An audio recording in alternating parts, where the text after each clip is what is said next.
kwa msimu wa 15 wa Shamba Shepa. Tumetembea kote Afrika Mashariki kutafuta wakulima wanaofanya kazi kwa bidii. Tunataka kuwasherehekea wakati tunawapa maarifa wanayohitaji ili waweze kuendana na kufanya mashamba yao kuzalisha zaidi hata pale kunapokuwa na mabadiliko ya tabia nchi. Tunataka kuwapa msaada kupata mavuno bora na kuongeza kipato chao. Tutaona jinsi wakulima wanavyoweza kufaidika kutokana na ushauri wa wataalamu wetu, huku wakijifunza kutoka kwa kila mmoja wao katika njia nyingi. Jiunge nasi katika hizi safari na shiriki katika uzoefu wa wakulima kwenye safari ya Shamba Shepa.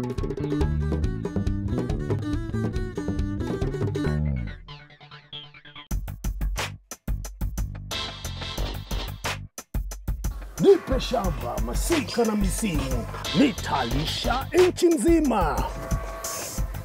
Ukisikia Shamba Shepa piko kwako, jitahidi na masomo kwani kazi kwako. Kwa mimea, mifugo ama ujuzi, wataalamu wanavuta kama nyusi. Nyama yai hadi mihogo, sisi tuko sawa, tuatembea na vigogo.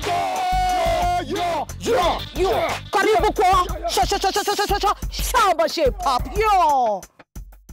Wiki hii tuko Isongo katika kaunti ya Kakamega.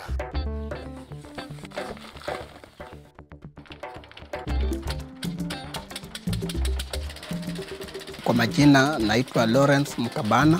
Mimi kazi yenye nafanya ni kazi ya kilimo, haswa sana nimeegemea upande wa ufugaji wa ng'ombe maziwa. Nikiwa shuleni nilikuwa nasikia kwa vitabu wanasema wakulima wengi wa maziwa wako Kitunguri. Nikajiuliza, na mbona kwetu, kwa nini mbaya na kwetu? So pale ndio nikafikiria wacha nitafute ng'ombe niweke angalau pia mimi nianze kukamua maziwa. Pesa mingi iko kwa mchanga kupitia kwa kilimo biashara. Na hata ikanisaidia, ikanipea pesa nikafaulu hata kununua mashamba kadhaa. So mimi ningali natafuta mafunzo kupitia kwa njia zote bora kilimo yangu iongezeke na faida yangu pia iende juu. Kwa majina naitwa Helen Masahwe. Mimi ni mkulima. Umuhimu wa ukulima kwangu kama mama umenisaidia sana. Nauza maziwa, nauza mahindi na ninapata karo ya kulipia watoto wangu shuleni. Katika upande wa lishe ya jamii, ninawezeshwa kupata chakula cha lishe bora. Kitaka samaki, ninatoka kutoka shambani. Wakati nilisikia Shamba Shepa wanakuja shambani mwangu, nilikuwa na hamu ya kuwaona. Lawrence na Helen, tumefurahi sana kuwa hapa. Tuko wapi hapa? Wadi ya Malai Songo Makunga. Yaani nyinyi wao mnaongea kwa pamoja hivi. Tulijipata tumewekwa pamoja sasa. Asante. Kuko na changamoto Bwana Lawrence? Changamoto ziko. Tunataka kuuliza kitu yoyote kuhusu ufugaji wa ng'ombe, kupata daktari ni ngumu. Sawa. Una ng'ombe ngapi? Sasa hii niko na ng'ombe 10 wote, but nakamua ng'ombe 5. Na kipato cha maziwa? Sasa hii niko kati ya lita 55 kufika 65 hapo. Mama Helen, kazi yangu hasa ni kupanda mboga ya kienyeji, mboga kama sukuma hivi, amaranthus. Na umekuwa na changamoto yote kwa sababu ya mabadiliko ya tabia nchi, pengine maji hivi? Ndio. Hatukuja peke yetu, tumekuja na wataalamu wanafanya kazi na nyinyi kuhakikisha kwamba mko shaped up kabisa. Tumefurahi, tunajua sasa chakula itakuwa mezani na pesa itachamba. Kabisa. Yaani kazi.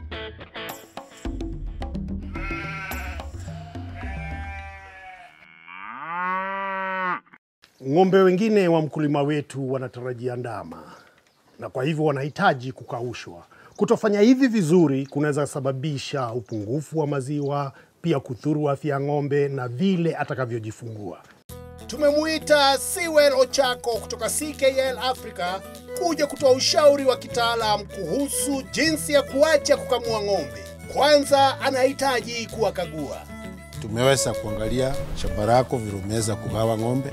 Tumeona ng'ombe za kukamuliwa siku kando, ng'ombe wasichana wamekaa kando, na pia ng'ombe mtarajiwa kutupatia ndama pia amekaa kando, ambaye ni kusudi mzuri. Haya basi, tueleze kwa kifupi kuhusu huyu ng'ombe ambaye yuko hapa nyuma yetu. Ni msichana ndio amepata mimba ya kwanza. Sasa kitu yenye ilikuwa inanikera kwa akili, nitamlisha aje kwa siku zake za mwisho, ama nitampea hata chumvikani ipate kunipea maziwa. Haya basi, mtaalamu umesikia. Kitu ya kwanza tuhakikishe ya kwamba hizi ng'ombe zinalala mahali pasafi na pahali ambaye ng'ombe inafurahia.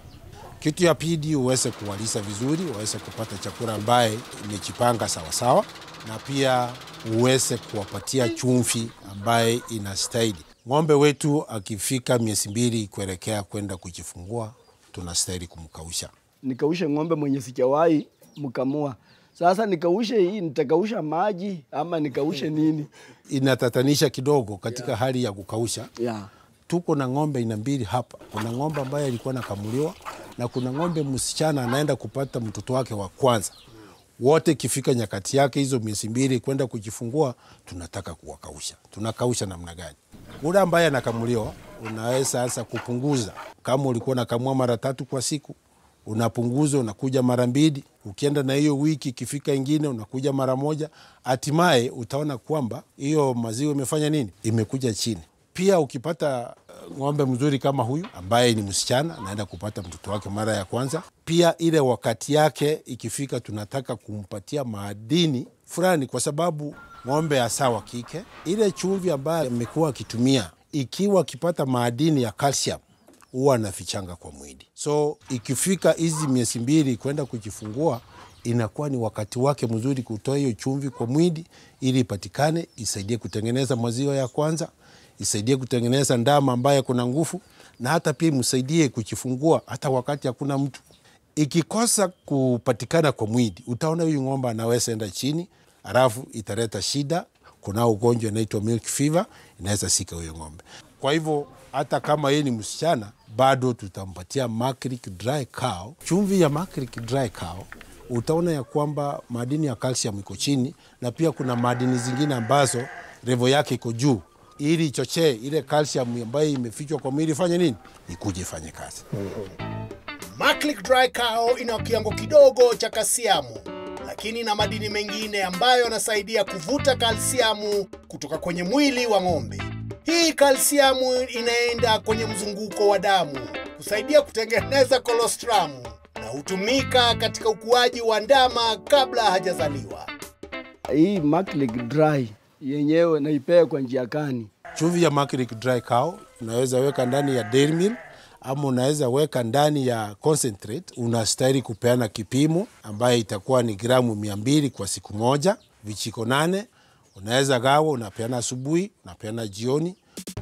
Lakini Lawrence atapata faida gani kwa kufuata ushauri wa mtaalamu? Kwa kufanya hivi, ng'ombe wake atazaa bila shida.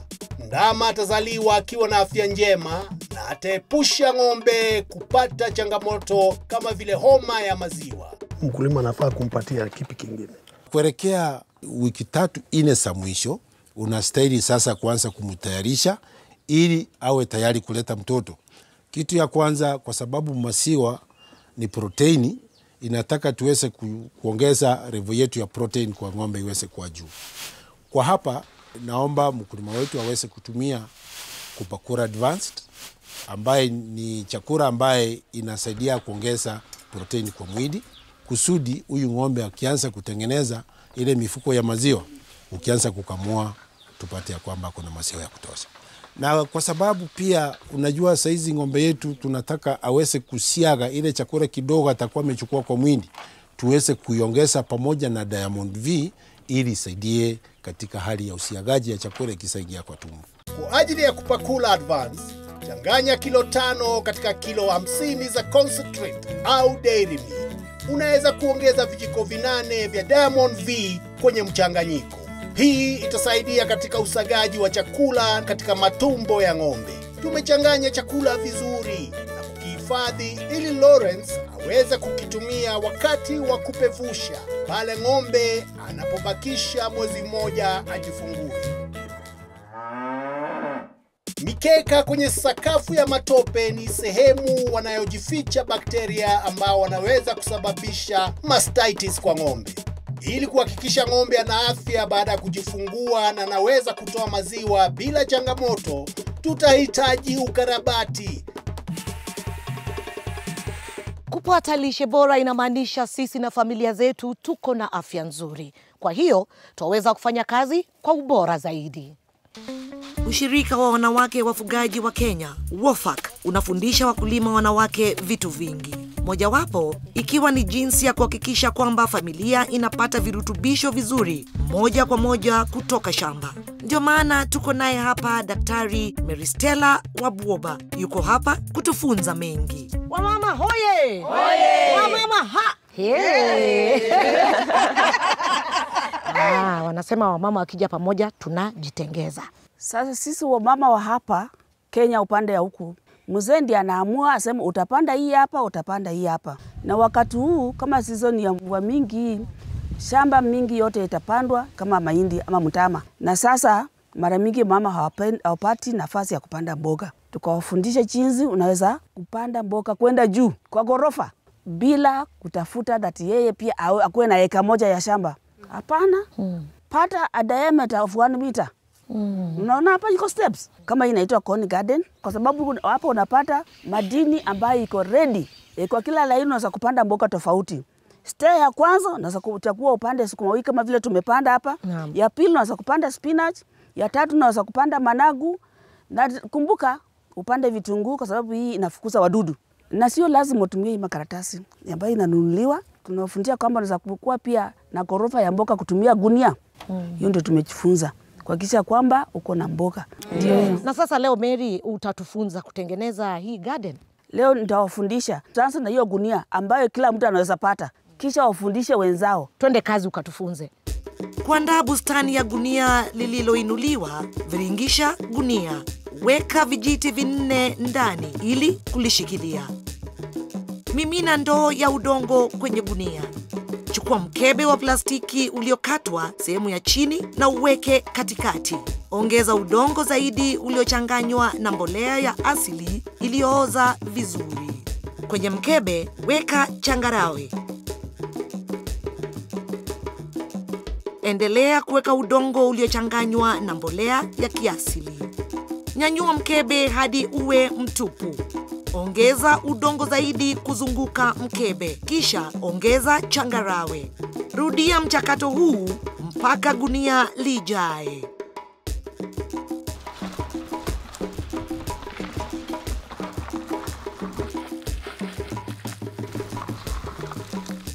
Mwisho, ondoa mkebe. Kwenye changarawe, pale katikati, ndio maji yanapomwagiwa, yakiruhusiwa kusambaa kwenye gunia. Fanya mashimo nje ya gunia kwa mfumo wa zigizaga. Panda miche yako na mwagilia maji zaidi.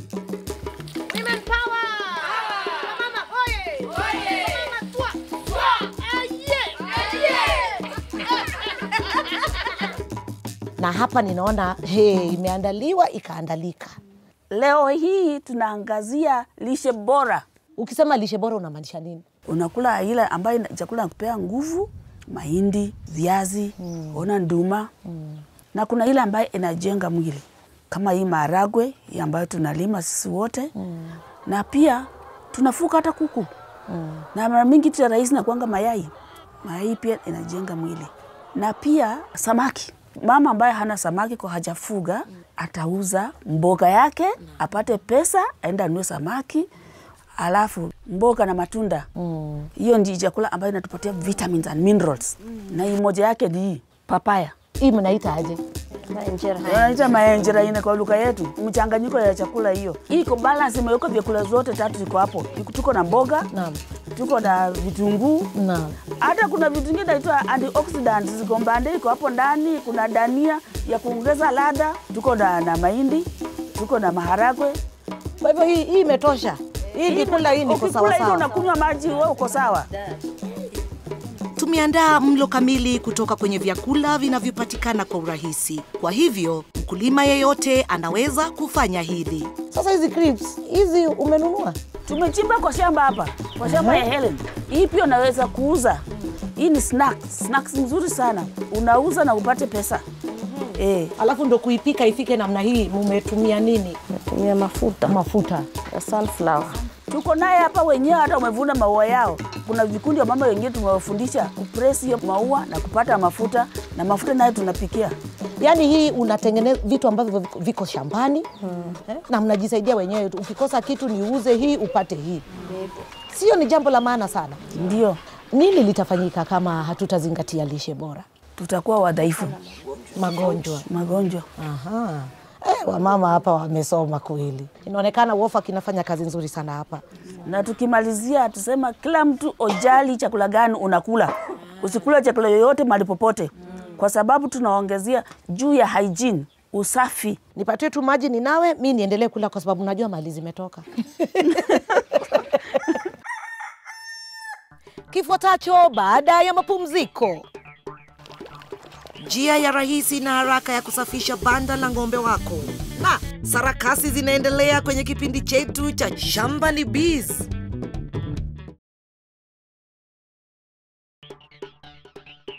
Karibu tena kwa Shamba Shepa. Lakini kwanza, nini kinachoendelea kwenye banda la ng'ombe? Tumeweka simiti kwenye eneo la kulala, lakini banda la ng'ombe ni kubwa sana. Tunaweza kufunika upande moja tu kwa sasa. Lakini hatuwezi kuacha upande huu namna hii. Tunahitaji angalau kusafisha vizuri. Shamba safi ni shamba lisilo na magonjwa. Kazi ya usafi shambani inaweza kukuchokesha na kuchukua muda. Mashine hurahisisha kazi shambani, hata ya kusafisha. Tuko naye Elkana Mwamunga kutoka Shtil. Yuko hapa kutuonesha jinsi kazi yetu shambani inaweza kuwa rahisi zaidi. Hapa pali tupo ni zizi la ng'ombe. Unaiosha vipi? Ufugaji wa ng'ombe ukitaka kuepukana na gharama mingi za kutibu ng'ombe, yafaa kila wakati zizi la ng'ombe likae likiwa safi.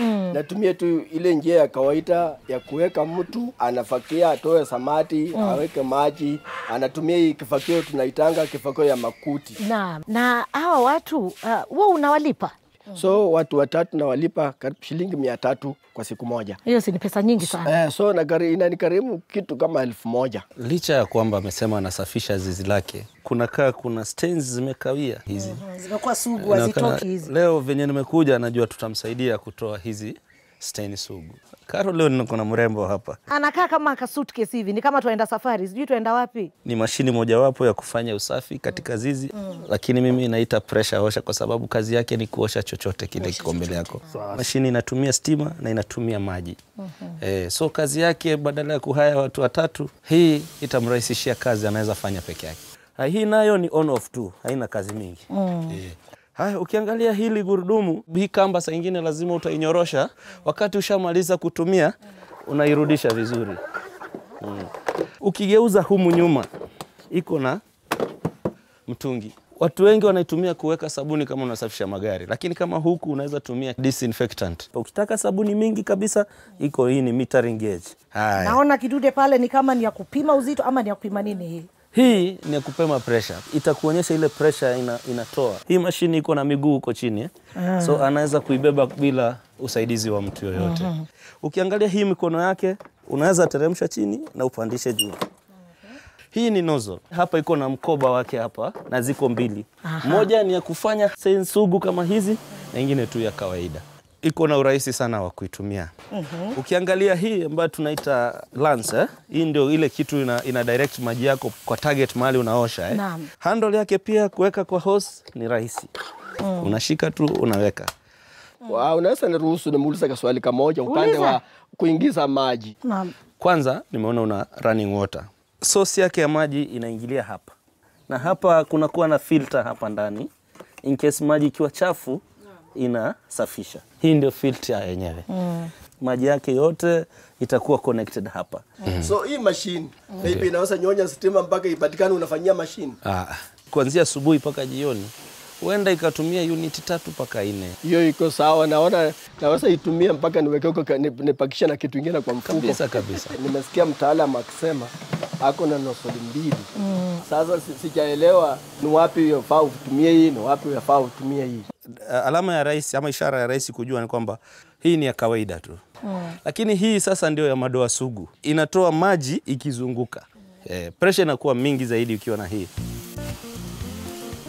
Wow, Hakika huu ni usafishaji wa 100%. Sasa hatuwezi kusahau kusafisha trekta ya Lawrence pia. Hii mashine inaweza kuosha trakta? Kabisa, kazi yake yote. Hii ni kazi zote inafanya. Vyema kabisa. Sasa wakati hii trakta yako imetoka kazini kwa mashamba, huwa unaiosha vipi? Kwa sababu unajua trakta inafanya kazi kwa mchanga. Na kuna wakati mwingine hata ni wakati wa mvua. Trakta inachafuka, ikipita kwa zile car wash, tunapitia huko shilingi 500 kusafisha hiyo trakta. Mashine iharibike, atafanya vipi? Warranty period ya mashine zetu zote ni mwaka moja. Na unajua kila mashine ukiitumia tuko na vitu kuharibika, kitu inahitaji spare.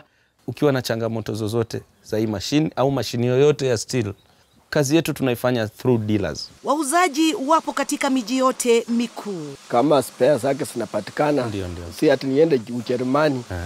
Hapo ni sawa. Uko sawa. Ni wakati wa kuburudika tukisoma.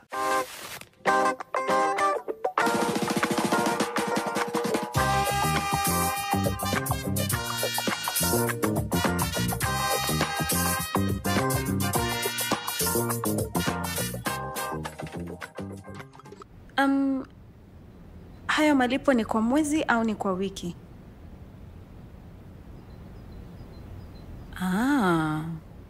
Sawa. La sio eti nabagua sana, ni vile kwenye kazi yangu ya mwisho. Hello?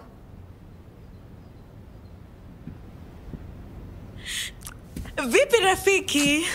Kwa kweli busara haipo duniani.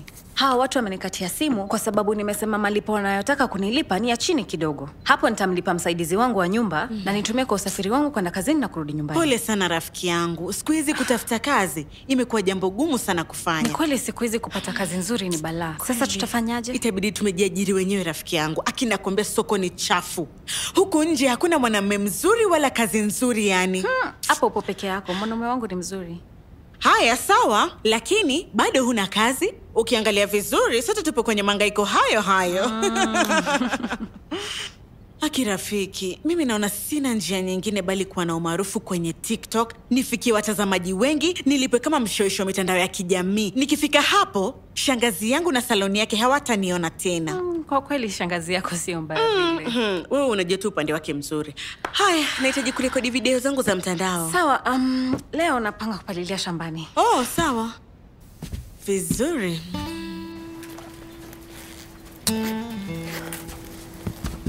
Haya, sasa wewe utapalilia shamba lako, mimi nitakuwa nikirekodi nikisema jambo. Si unajua mimi ndio Soft Life brand ambassador. Ndio, ni sawa. Twende.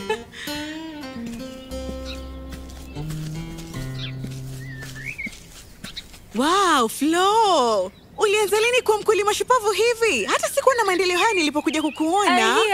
Hii hata si kitu kubwa. Hii hapa ni ya kutusaidia tupate lishe na kile Johnny anapata pia. Nahitaji pia niwe na mazao mengi ili nipeleke kwa mama mboga. Unajua tu siwezi kaa hivyo bure eti natafuta kazi. Na wewe pia usiwe unasubiri video yako nzuri itrendi. Wapaswa kurekodi video mingi kila mahali. Nimekuwa nikifanya hivyo, lakini sijui nahisi kwamba kuna kitu kinakosekana. Nataka video zenye ushawishi. Na nikuulize, bado unawazia kurudi Nairobi kutafuta kazi? Kusema kweli sitorudi Nairobi. Siyatamani tena hayo maisha.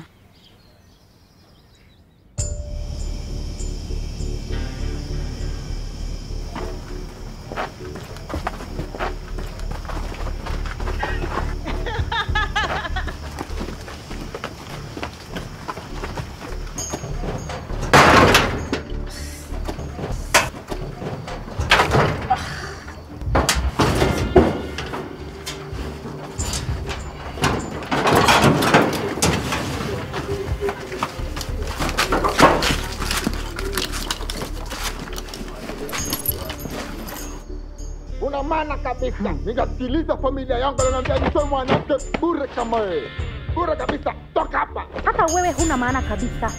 Ulinidanganya tu bila aibu kwa maneno yako mazuri. Unafikiria hao sasa kula maneno yako mazuri? Nipe hizo hela. Nipe. Nipe. Wewe. Nipe hizo hela. Nipe. Nimesema nipe hizo hela. Hapana, sitorudi Nairobi kutafuta ajira tena. Ndio niishi kama mkimbizi. Huku angalau kuna hewa safi, Pia kuna sehemu kubwa ya Juni ya kutambaa na kutembea. Unaona? Unajua kupata hewa safi Nairobi si jambo la kawaida. Ndiyo, kwa kweli umesema kitu kizuri na napenda mawazo hayo. Lazima nifaulu kwenye ukulima. Nitapambana kwa hii hali mpaka nifaulu. Nini? Mbona unaniangalia ukitabasamu hivyo? Nadhani nimepata mada inayofaa kwa TikTok yangu. Nitarekodi safari yako ya ukulima. Ati nini? Una uhakika? Rafiki, sikutanii. Lakini hata mimi si mkulima mkubwa. Hakuna kitu cha kufuatilia hapa, hakuna kitu cha kuona. Usiseme hamna kitu hapa Flo. Na ninavyokujua wewe na bidii yako, ndani ya miezi michache utakuwa tayari umefanya maendeleo makubwa sana. Hivyo upo tayari kwa hili? Sawa, lakini sitaonyesha sura yangu. Waonyeshe mikono, waonyeshe mimea, waonyeshe safari hiyo, lakini sio uso wangu. Nakubaliana nawe, nitatumia uso wangu. Yaani, hili limenifurahisha. Huu ndio msukumo vijana wanahitaji. Na kwa kuwa wewe unanirekodi bure, utanipeleka salon bila malipo. Sawa. Unajua nini? Tunaanza sasa hivi. Sawa.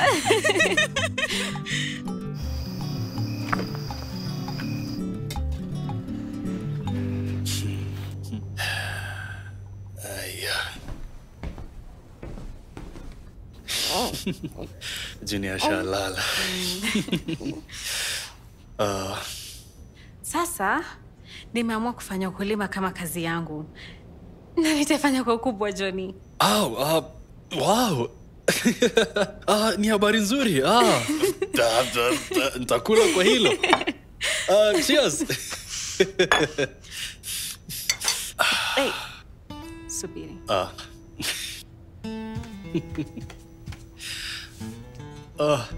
Unafikiria Flo anapaswa kufanya ukulima kama A, biashara, B, kulisha familia, au C, kujifurahisha? Tafadhali tujulishe mawazo yako. SMS au WhatsApp jibu lako kwa iShamba kwenye nambari 0748153120. Au unaweza kujibu maswali yetu kwenye mtandao ya kijamii ya TikTok, Facebook na Instagram kwenye akaunti zetu za @shambashapup. Tungependa kusikia kutoka kwako. Hadi wiki ijayo, kwa heri. Turudi shambani kwa Lawrence.